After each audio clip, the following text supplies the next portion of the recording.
Tonight on News 5 Live, a suspected drug plane destined for Mexico lands behind Crooked Tree in a remote area of the Belize district. Police believe the cargo remains in Belize. Opposition leader John Brisenia says firing Herman Longsworth is not enough. Criminal charges should also be brought against him. William Danny Mason and his convicted co-defendants appear before the Belmopan Supreme Court for case management on a kidnapping charge brought against them. And the FBI has joined the investigation into the disappearance of Allison McKenzie. Details of these stories and more coming up in tonight's newscast. Signing up for Smart's broadband got even better. You can now bundle and get a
Good evening. Welcome to News 5 Live for Wednesday, January 22nd.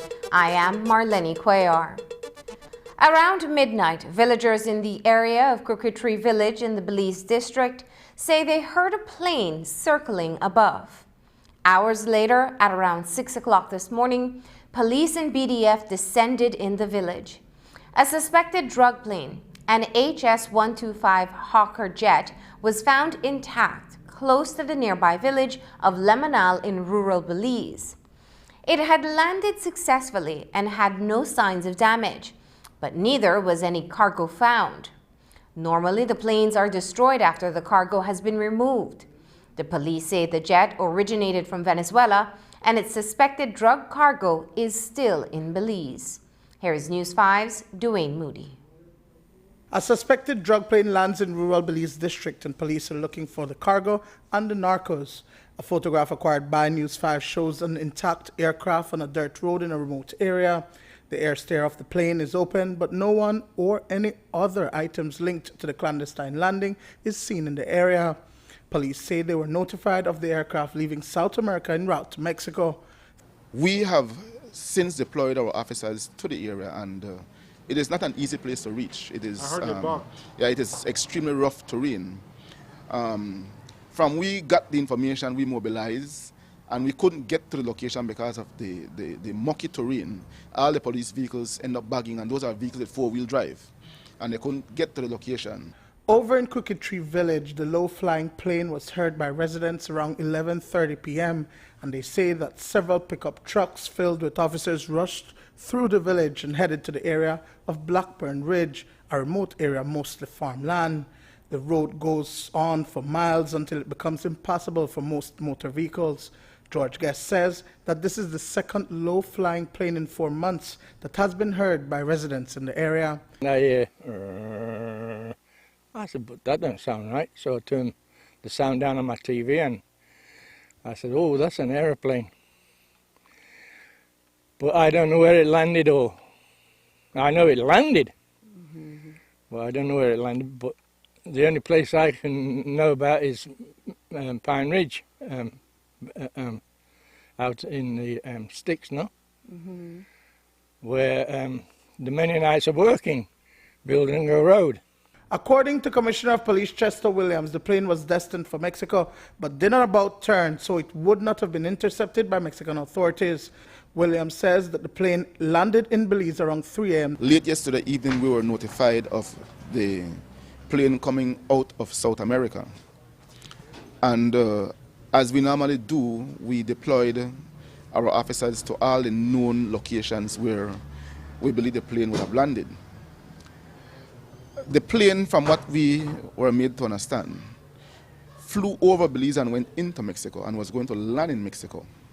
But the Mexican authority had their air asset up.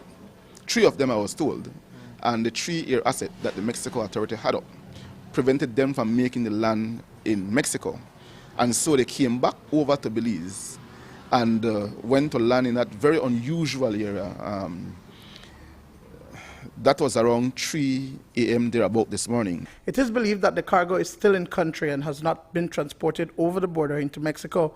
There are vehicular checkpoints, among other policing activities, ongoing to intercept the persons and the cargo. Despite that, though, we still do believe that the content, and we believe it is drugs, are still in the country, and we have teams out in the area searching the entire area, hoping that we'll find those who have the drugs in their possession. From what we gathered from the Mexican air reconnaissance was that there were 3 vehicles seen in the area of the plane, 2 of which had heavily armed men, and we believe a pickup truck containing the drugs. And so those are the vehicles that we're looking for right now.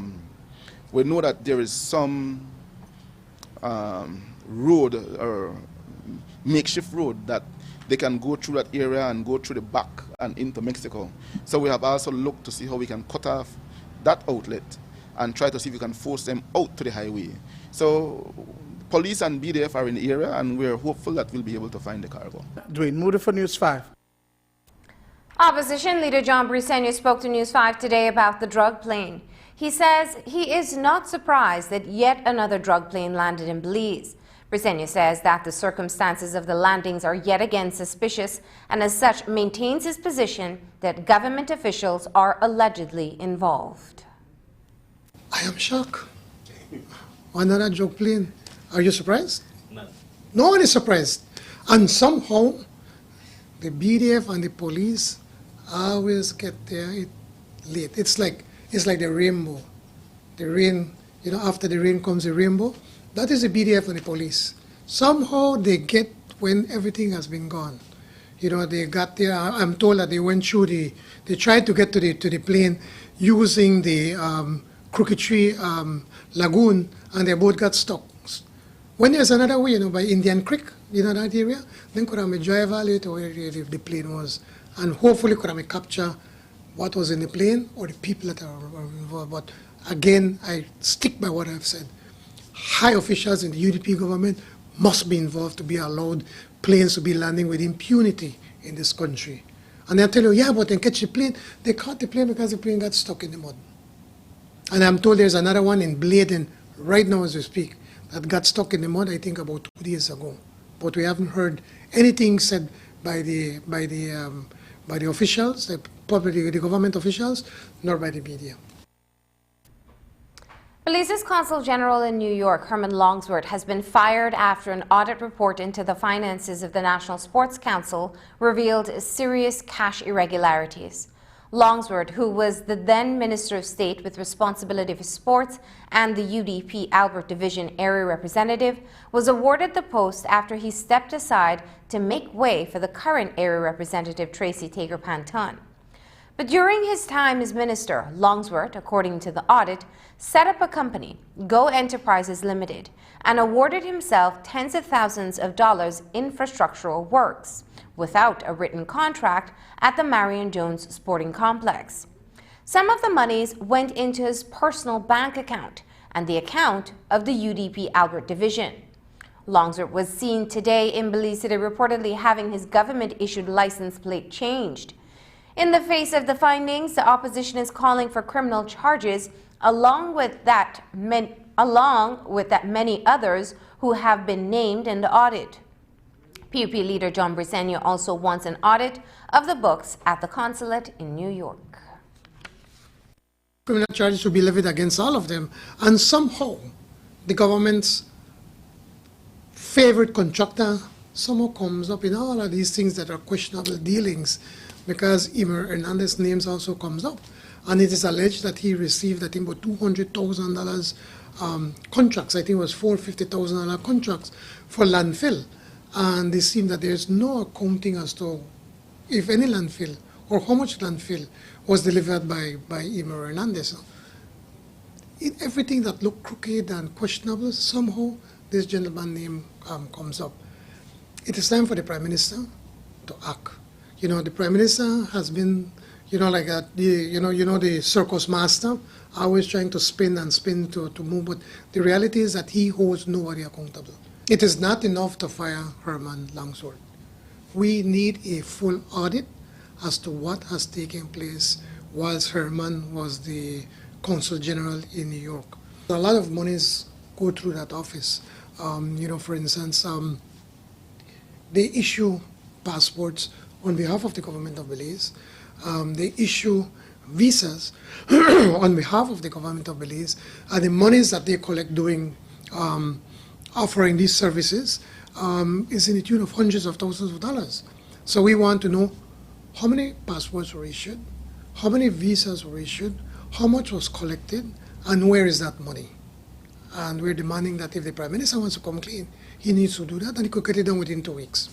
You understand that as the consul is they're shutting down the consul there?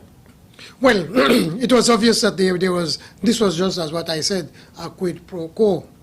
You give up Albert for Tracy Tager, and we'll send you to New York to go on retirement and enjoy your last 5 years of the UDP government. So obviously there was absolutely no need to have a Consul General office in New York City. You could see that the Prime Minister has always been self-serving. It was always about him and not about finding the truth and what has taken place under his leadership as the Prime Minister of this country. A press release from the government says that Longsworth's termination will become effective February 21st, 2020, to allow him time to wrap up the affairs at the consulate and hand over. As far as we know, another family member is employed at the consulate in New York, which is housed away from the Belize UN mission, and it is not known whether the work of passports and visas will now be absorbed by the mission. Briceño finds the matter is comical because he says that the Prime Minister received a draft report of the audit in 2019. I find it almost comical, because the Prime Minister was talking about like Donald Trump, where there's no quid pro quo. But obviously there was a quid pro quo with Herman Longsworth. He told him, don't run in Albert so that Tracy Tager can run, and then I'm going to give you a plush job in New York City, which he did. Herman gave up Albert, and then Prime Minister gave Herman a plush job to live the good life in New York. Now the Prime Minister likes to boast that, he acts when something happens, but I want to call out the Prime Minister, because this report, he got the rough draft over a year ago. He had the full report from October. Now all of a sudden, because now it went to the House and we were agitating and talking about it, the media was covering it, now he's saying now he's going to fire Herman Longsworth. When all along he knew what was going on. You question yourself, why now? Is this a distraction? I mean, he doesn't want us to talk about the two UDP cabinet ministers that have been named in this case where an American is accused of stealing over $500 million. A distraction that it won't cause a problem within his cabinet. Could it be that he's trying to protect one minister, one of his favorite minister that he's supporting to be leader? And by releasing these reports, then it also puts heat on the other ministers. It makes you question, what is the Prime Minister, what is his motive behind all of this? The Belize Coast Guard says that the chance of finding Alison Mackenzie alive is nil. They wrapped up their search mission on Tuesday evening after they widened the search area. As the Coast Guard ended its search for the missing woman, the Belize Police Department received an offer of help from the FBI.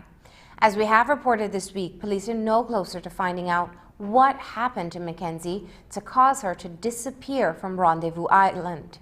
The small key, less than an acre, is located about 21 miles away from Belize City. Mackenzie and 14 other tourists were there for an overnight trip. A search of the island didn't turn up anything useful for investigators. News 5 has been following Mackenzie's disappearance, and here's another report as search efforts conclude. Search efforts for missing American national Alison Mackenzie have been called off. Today marks 5 days since Mackenzie disappeared off Rendezvous Key, where she was on an overnight catamaran tour. The Belize Police Department has been investigating this missing persons case since Saturday morning. Local cops haven't made any progress to establish what happened to Mackenzie. Today, Commissioner of Police Chester Williams says that the FBI has offered to assist with the investigation. FBI have engaged us with offering assistance, and I have said to Mr. Maivitt and Mr. Kowa, I have no objection. We welcome any assistance that they can give to this cause, and we're hoping that the result will be positive, even though it might seem far-fetched at this time. And that's the reality right now. The Belize Coast Guard ended their search on Tuesday evening. The hunt for Mackenzie started on Saturday morning, where the Coast Guard searched Rendezvous Key and nearby areas but didn't find any clue into her whereabouts. This week, they expanded the search to a bigger area south of Rendezvous Key, all the way to Alligator Key. They also added a second unit to look for Mackenzie, but their efforts were fruitless. Today, Operations Officer of the Belize Coast Guard, Lieutenant Roque Canul, confirmed the end of the search. He wrote, quote, "We have now concluded the search mission. It's 5 days today, and we think that chances of survival is nil. Our search policy is 72 hours. but we had extended it for another day. I sympathize with the family, but we had to put a cutoff time, end quote. On Monday, Canul told us that Mackenzie was acting oddly on Friday night before she vanished. He lamented that authorities weren't called in, which he believed could have prevented this tragedy. I really want to stress on the importance of being attentive from the part of the tour guides. If the information was that she was behaving erratic, that is something that should have considered from the beginning, instead of allowing something like that to just pass by without informing the relative or the relevant authorities. Perhaps it is something that would have been avoided. For now, no one knows what exactly happened to Mackenzie. Police reported that she was drinking on Friday night. While the theory that someone may have harmed her is circulating online, authorities say there isn't anything to prove this. And Belize police and Mackenzie's family don't believe that her boyfriend is a suspect in her disappearance. In a Facebook post, her boyfriend suggests that perhaps Mackenzie went for a walk and fell off the seawall. Others elsewhere speculate that she went for a late-night swim in turbulent waters and was swept away. But these theories are no comfort for the Mackenzie family, who are desperate to find her. Now, all they have left are pleasant memories of the mother of two. Her was the most beautiful, gentle soul ever. She just, even I called Ragamuffin Tours to find out any information that they had on her, and even they said that she was sweet and she was kind and she was thoughtful and she was helpful to the passengers and the crew, and that everybody even liked her in the short period of time that they had got to know her. Reporting for News 5, I'm Andrea Polanco. Coming up, convicted murderer Danny Mason and co-defendants back in court, but they have no legal representation.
Convicted murderer William Danny Mason and 4 other men who carried out the beheading of Pastor Llewellyn Lucas, as well as the alleged abduction of David Dodd, await sentencing for that capital offense at the Belize Central Prison.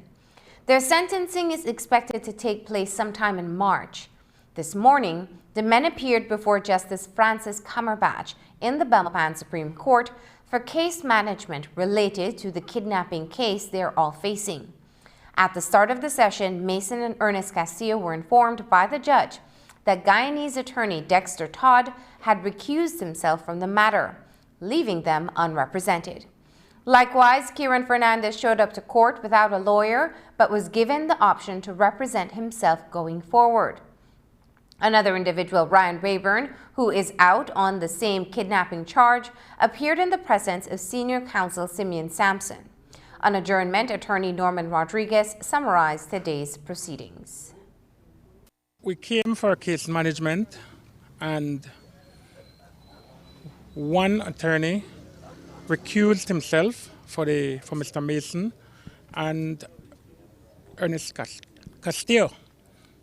And the other defendant, Kieran Fernandez, also had no attorney at this time. So the judge and the court had no option but to adjourn the matter to give them an opportunity to secure legal counsel or legal representation. And that is what basically happened this morning. We came to court expecting to do the case management conference, but it did not happen for those reasons. No, my understanding is that Mr. Mason, Mr. Fernandez, and Mr. Castillo are seeking time to be able to retain new counsel, and they're looking at March. But the Director of Public Prosecution seemed to have had an issue in respect of another attorney who was present, whose name hadn't been struck off from that particular case. Can you explain that to us? 2 attorneys represented Mr. Mason, or at least prior to today, was on record to represent Mr. Mason and Mr. Castillo. One was lead counsel and the other was junior counsel. Naturally, if the lead counsel removes himself, the junior counsel, is no longer on record. So that is basically what happened, and the DPP wanted clarification. She got clarification, and we move forward to March. We understand that the sentencing has been reserved for March.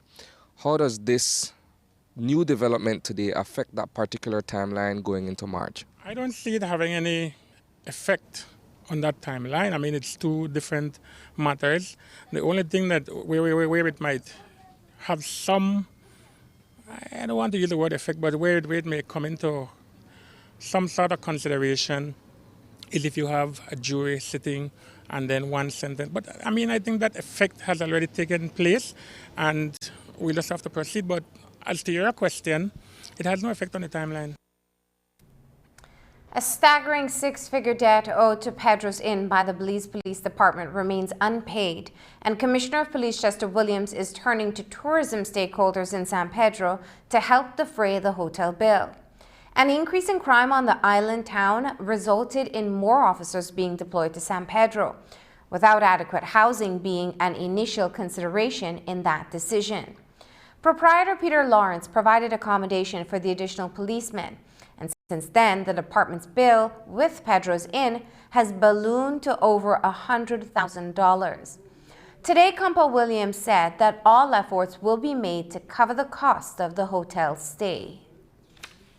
I had given instructions that the officers are to vacate immediately.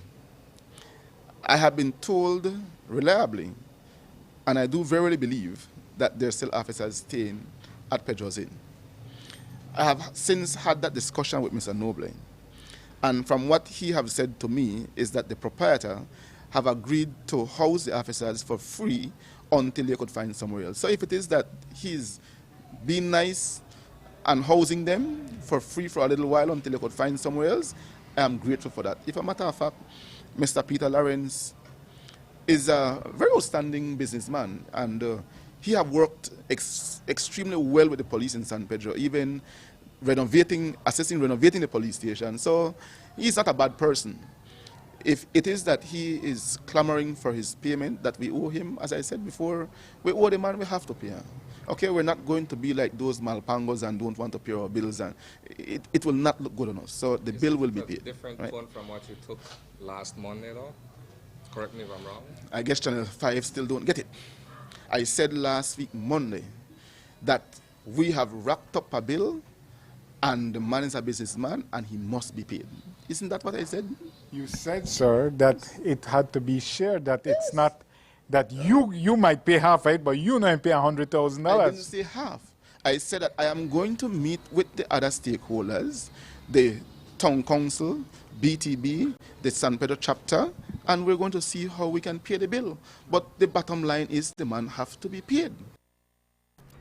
Former Minister of State Herman Longsword Jr. has been terminated from his cushy appointment in New York as Consul General, following the Auditor General's report on the finances of the National Sports Council. He's one of several individuals named in the audit for questionable cash transactions. At Friday's sitting of the House of Representatives, Prime Minister Dean Barrow reiterated that the documents will be turned over to Commissioner of Police Chester Williams for action once the accused persons are found to be criminally liable. Whether Longsword will in fact be prosecuted for malfeasance involving the use of the Petro-Caribbean monies is to be seen. But we asked Compol Williams nonetheless for an update. I have appointed an investigative team headed by Inspector Aban. That team is working very closely with the FIU. We have obtained a number of documents that were highlighted in the Auditor's General report, and we are putting together a file, and when we have put together that file, it will be sent to the Director of Public Prosecution for her direction on the matter. President of the Belize National Teachers Union, Senator Elena Smith, says that teachers are up in arms and considering industrial action. The BNTU Council of Management circulated a memo on Monday asking the teachers to wear their green t-shirts every Friday to send a strong message to the Ministry of Education that enough is enough. The BNTU says they want the ministry to take their concerns seriously. As we've reported, the BNTU disapproves the ministry's proposal to amend the education rules. Smith says that the proposed amendment covers all vacation periods, empowering the Chief Education Officer to determine those periods as well as the school calendar. A nationwide meeting will be held on Friday, and teachers will determine what will be their next action, which includes the possibility of industrial action against the ministry and Minister Patrick Faber. Really and truly, we're hoping that the ministry would take these matters seriously, that they would take our concerns that we've been giving to them seriously, and have a serious sit down with us to discuss these matters. We have been talking and talking and talking. We have tried our very best to work with the ministry by dialoguing, by trying to come to mutual agreements, and we see where that has not been working. And so we are at a point where if we cannot get to serious decisions, then it makes no sense for us to meet. Our teachers are really up in arms right now. And so it's, for us, as you know, the way we operate, our teachers have to give us the mandate. And for that reason, we are having a meeting on Friday.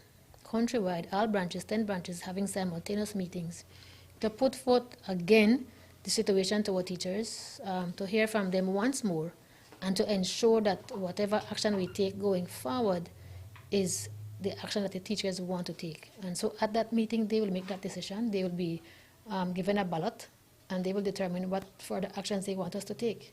What are some of the options in terms of further action?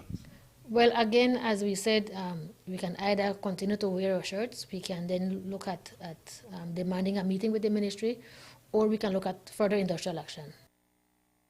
Senator Smith also told News 5 that she will be visiting Holyuncha Technical School in the South with the hopes of having a discussion with the administration. Those talks are expected to focus on the audit recently tabled in the House of Representatives for the period 2014 to 2016. The audit shows major financial discrepancies where teachers were being awarded tens of thousands of dollars in contracts without documentation under the watch of UDP standard bearer for Stann Creek West, Simon Cogg. Smith says that the ministry needs to address the matter urgently. We have heard about it, in the media. We don't have a copy of that. I'm not sure if we're going to be giving a copy, but I am hoping to be able to have a talk with the administration tomorrow because I head that way. And so I would be stopping in to see if I can get a word with them, to get some feedback from them as to this matter. And we prefer to have information before putting out any statement out there. And so that is the hope that I can do tomorrow. I can get some info from them and I can see, what it is that BNTU will be doing as it relates to this matter. This is just one of many schools. You do know that there are other schools who have issues in terms of finances, and those might not be out in the public as yet, but this has been a constant occurrence in our secondary schools, in some of our secondary schools, and so it's something that the ministry really needs to look at and determine, what actions they will take to address these matters, because if we don't address them, they will continue.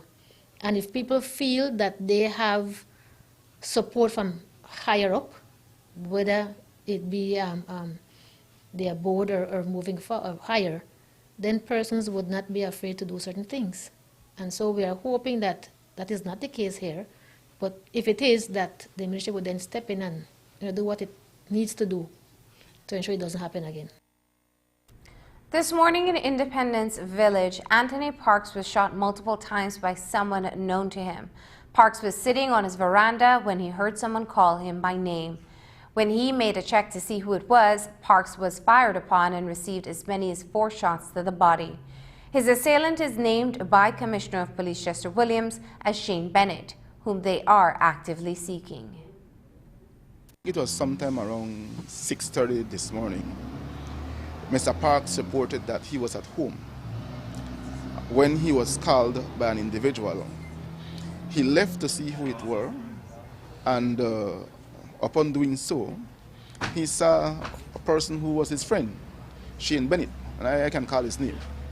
He saw Shane Bennett, who was a friend, but of recent they have had some disagreement, and we believe that it is over drugs. And Shane Bennett took out a gun and fired several shots at him, 4 of which made their marks, I think hitting him in 4 different areas of the body. Wow. Mr. Parks has since been transported to the Southern Regional Hospital, and from what I have been briefed, he is listed in a critical condition. We are currently in pursuit of Shane Bennett for that matter. Sir, these are very well-known names. Yes. The name Shane Bennett is very well known. Is it a concern of you all that drugs from the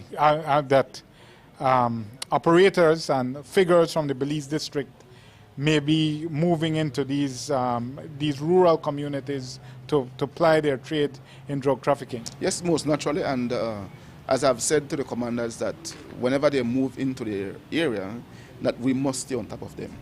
We cannot give them the opportunity to build an empire. After the break, concerns are raised over the Turnef atoll that has been handed over to a trust.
The Ministry of Agriculture, Fisheries, Forestry, the Environment, Sustainable Development and Immigration, and the Ministry of Natural Resources have signed over approximately 17,000 acres of national lands remaining on the Turneffe Atoll. The lands, primarily comprised of mangrove ecosystems, have been handed over to the Turneffe Atoll Trust. According to TASA's Valdemar Andrade, the land was sold for $2 million, or approximately $235 per acre, to the Turneffe Atoll Trust, an organization registered both in the U.S. and Belize. The lands have now been set aside for the conservation under the Turneffe Land Trust, signed between the Ministry of Natural Resources and the non-profit organization headquartered in Northern Bogue, Turneffe Atoll. Andrade questions the secrecy of the deal. The Fisheries Department and the Turneffe Atoll Sustainability Association, who co-manage the reserve, were not aware of the transaction, nor were they contacted. TASA's Executive Director Andrade says they were only just notified of the agreement on January 17th. Yes, we were informed by the ministry on Friday that this was a done deal. But before this, we were never consulted on the matter. No, that's not for us. This is a normal way that protected areas can manage some of the lands to ensure that they are not unduly developed or exploited. And so you can put it in a land trust so that then it can be managed. You can also do blue carbon. You have other ways. The concerns that we have with this is really a process issue. It's really an accountability issue and a transparency issue. I mean, first of all, as the official co-managers, we were never consulted on this matter. So we have no idea. We have not seen the agreement for the land trust. We only understand that the lands were bought for $2 million US, and that, basically then the sole trustee would be the Turneffe Atoll Trust. So in the Financial Audit and Reform Act, it says that anything over 5,000 acres or any island needs to go to National Assembly for approval for sale, right? And so, I don't remember that this went to the National Assembly. So we would want that any land trust of this sort would have good footing, so that if you're negotiating blue carbon or negotiating any other concerns with respect to that in terms of management with any donor, that it stands on good footing. The agreement states that Turneffe Atoll Trust must maintain properties as a nature conservation reserve for the protection of nationally significant species, groups of species, biotic communities, and physical features of the environment within the Turneffe Atoll Marine Reserve. While in principle, Valdemar Andrade says that the protection of the national land is the goal, there are concerns. Our immediate concern is, why weren't we consulted? Will we be a part of the trust board that manages that 17,000 acres? Because that constitutes a huge portion of the Turneffe Atoll Marine Reserve. Also, I mean, look at, if you're selling 17,000 acres of land at $2 million US, that's about $117 US per acre for prime property, because Turneffe is one of the 3 atolls that basically provides tourism, $30 million worth of tourism, $2 million worth of fisheries, $300 million of shoreline protection for Belize City. So our concern definitely is that if you're going to ensure that it is entrusted in any institution, that it be an institution of national significance, because this patrimony belongs to the people of Belize, right? And so you have to ensure that at the end of the day, that entity, why wasn't the Protected Areas Conservation Trust, for example, why wasn't it lodged with them, or any other entity that would have a national scope? Or with us, it can be with us as well, but we would prefer an entity with national scope at the end of the day. Documents shared with News 5 show illegal dredging activities being carried out within the Holchan Marine Reserve. As we reported on Tuesday, residents in the Secret Beach area have been conducting dredging to obtain landfill. When they were confronted by officials, the property owners claimed that the San Pedro Town Council, headed by Mayor Daniel Guerrero temporarily, issued such permission. However, can only be done by the mining unit of the Ministry of Natural Resources. PUP leader John Brisenia says what is being done is illegal and Mayor Guerrero must be made to face the charges associated with such activities. I think that's criminal, and that the mayor knows fully well that he has absolutely no authority in giving out any kind of dredging licenses, especially in a protected area, in a marine reserve. That's one of the premier destinations. Thousands of foreigners come every month to visit the Holchan Marine Reserve. And for him now to give out these, I think he needs to be charged criminally, because that is illegal. And also even these people that have gotten these permits from the town council, I think that they fully know that the town council has absolutely no authority to give out these licenses. The only department that can do that is the mines and in the geology department that can give out this license. And the other thing that we see is that a lot of foreigners fully know, they know well that what they're doing is illegal, but they quickly do it, and so that when they are penalized, they're given a slap in the wrist, and they pay a little bit of money, but they don't get the work done. I think we need to go after these people and go to the full extent of the law, because especially going into this marine reserve, I think is unforgivable, and we should go after them and the mayor of San Pedro. News 5 understands that several small dredgers who have been conducting small-scale operations in the area have been working with relevant authorities for permission to continue working the area. These men, described as artisanal dredgers, employ the use of small fishing vessels which they fill with sand for use as landfill on properties in the area north of San Pedro. While enforcement agencies have raised an alarm on the activity, News 5 is informed that the matter was brought to the attention of the dredgers in October of last year, and they have been working closely in addressing the matter. As we showed you on Monday, several letters were written to at least 3 individuals, including the proprietor of Sunset Paradise. When we come back, the police department holds 3rd All Officers Conference and 2 senior cops are awarded. This is a message.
A pair of senior police officers was recognized by the Belize Department for their leadership effort in reducing crime in Belize City and San Pedro.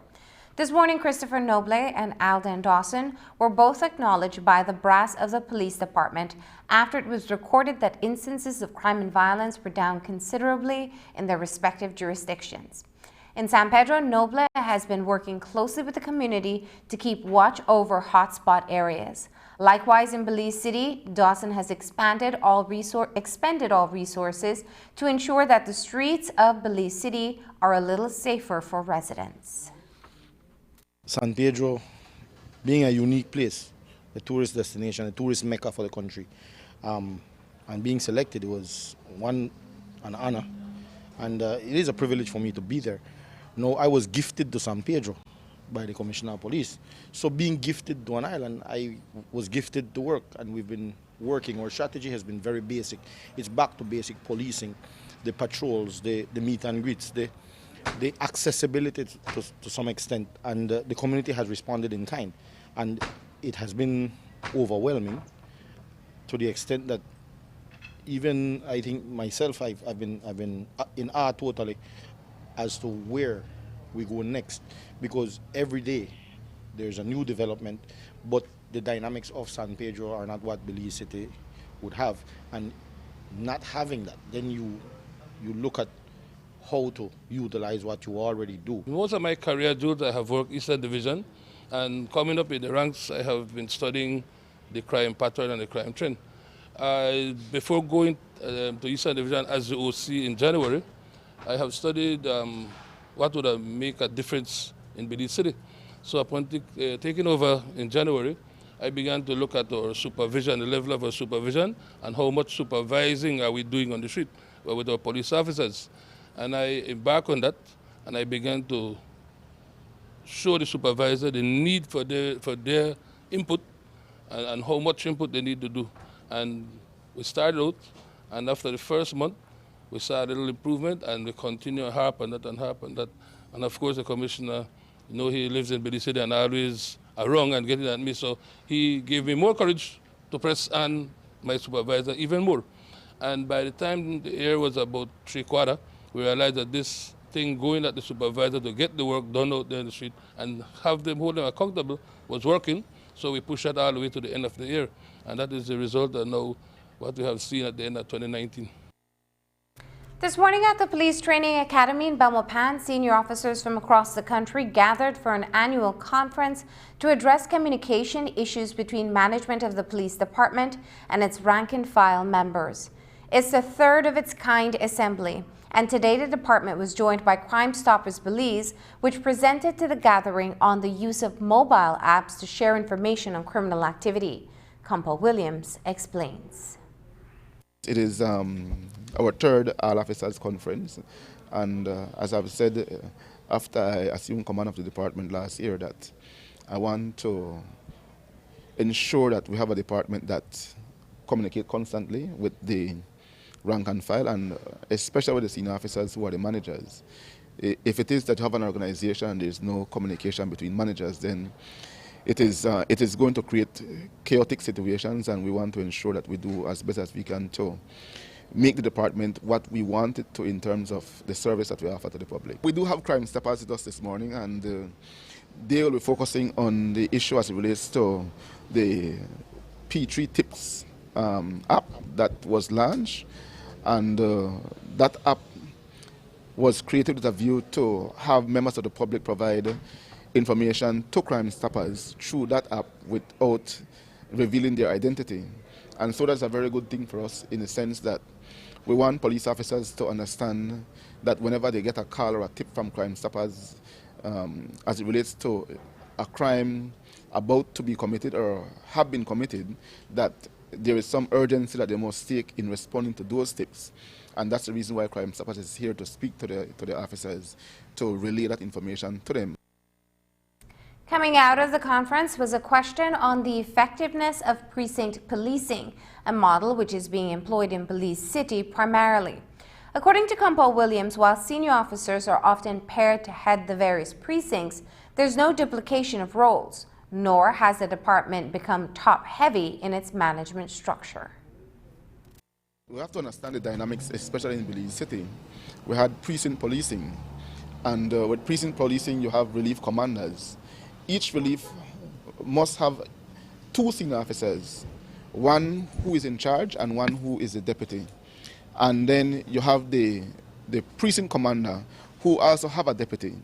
Then you have the regional commander or the divisional commander with a deputy. So we try to ensure that we balance the level of supervisors at the management level to suit the amount of officers in the lower rank. And so it is not top heavy. We still have some reliefs that do not have senior officers in Belize City. So we need to ensure that we have senior officers because it gives greater accountability in terms of the service that we offer to the public. The precinct system was not, from my understanding, established to control Belize City per se, but rather it was created to make the services that police offer more available to the people of Belize City.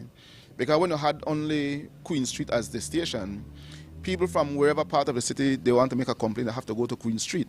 But now with the precincts in the different areas, then you more have a police station within your area that you can go to, as opposed to having to go all the way to Queen Street. So the availability of services that we offer to the public becomes more easier through the precinct system. And it also, on the other hand, give a commander a smaller area to control, rather than you have one commander who controls the entire city operationally. Coming up after the break, a tourist is robbed and warns others to be aware.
News Limited, a port with a global perspective.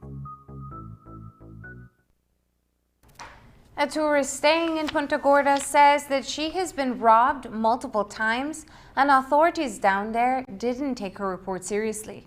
Deanne Steiner of Utah in the USA says that she has been in Belize since November of last year.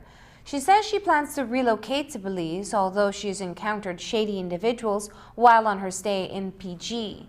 Steiner says that she had to go to Belmopan to be heard by senior police officials. She says she's happy with that response, but she hopes that other visitors to Belize are aware.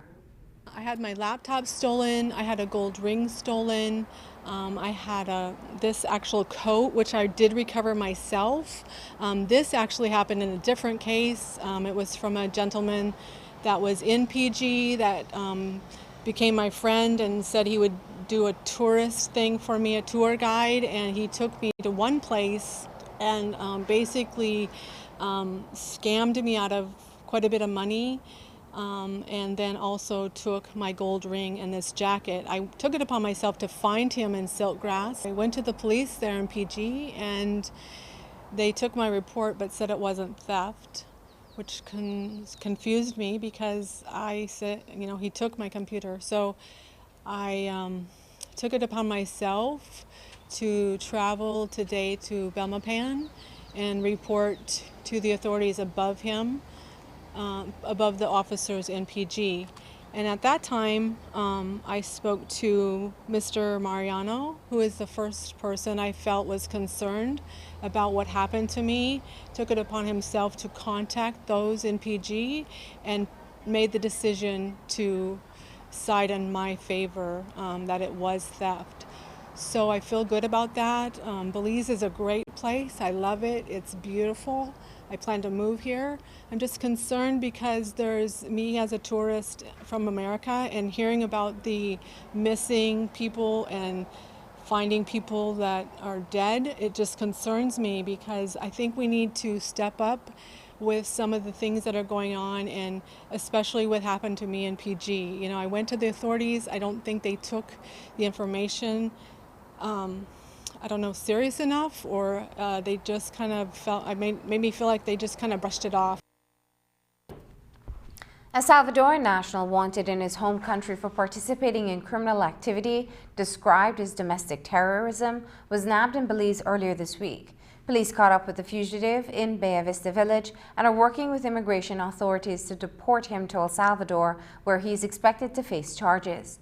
Bella Vista, a community in the south, has seen an increase in gang activity recently, and the police department, in an effort to defuse the buildup of criminal elements in the area, has assigned a pair of officers from the anti-gang task force to work in the south. We had a Salvadorian who was wanted for, I think, local terrorism in Salvador. We have contacted our Salvadorian counterpart. They have confirmed that he is wanted and the matter is now in the hands of immigration. We're hoping that they are going to expel or give him an OTL and get him out of the country to go back to Salvador. And may I say that as we look at the expansion of gangs across the country, we have now assigned 2 members of the anti-gang task force in Dangriga, and they'll be working at going after those gang members in the Stann Creek district and primarily in the Bella Vista area. Was he organizing gangs in Bella Vista? From what we understand, yes. Might that have had anything to do with the shooting over the weekend in that area? We think the shooting is different. It's between 2 different persons. That was more domestic. Belize's Foreign Minister Wilfred Elrington is among a group of ministers from 7 other countries meeting with the U.S. Secretary of State Mike Pompeo, who is in Kingston, Jamaica. The gathering prompted controversy because not all Caribbean countries were invited as a CARICOM bloc, so that Barbados, Trinidad and Tobago and others are not attending. The United States is known to be pushing for the re-election of Luis Almagro as OAS Secretary General, a position which is not supported by some Caribbean states because of Almagro's stance on Venezuela. At a press conference today, the Jamaican Prime Minister rejected the notion that Jamaica was engaging in a policy to divide CARICOM. Here is a report from our friends at TVJ. With the controversy surrounding the visit of U.S. Secretary of State Mike Pompeo to Jamaica, he is this afternoon insisting there is no intention to divide CARICOM. At least 4 countries, led by Barbados Prime Minister and CARICOM Chairman Mia Mottley, are suspicious about the visit, arguing that not all countries were invited to meet with Mr. Pompeo. Only 6 countries and Jamaica will be participating in this afternoon's round table with the Secretary of State. Prime Minister Andrew Holness responded to the issue at a press conference this morning. We all must respect the sovereignty of countries to determine how they structure their foreign policy. When friends ask to be hosted or for us to host them, we're friends. And so we do that. We're friends with the United States. So we are happy to host here, not to the exclusion of anyone. And if anyone wanted to attend, they just had to signal. From my perspective, we would have done everything to ensure that they are present. There's no intent from the United States to divide CARICOM. We know that countries in this region will agree with the United States on certain positions from time to time and disagree with us from time. That's true for Jamaica as well. It's true for many of the folks that I'll visit with this afternoon. We want to invite them all to be part of the economic prosperity security zone that is this region. We welcome the leadership that Jamaica has demonstrated in this region, in the CARICOM region. And that's the news. Don't forget that tonight's broadcast is available in both text and streaming video at channel5belize.com. You can also connect with us on our Facebook page at facebook.com/News5Live. I'm Marlene Cuellar. Thanks for joining us, and from all of us here at News 5, good night.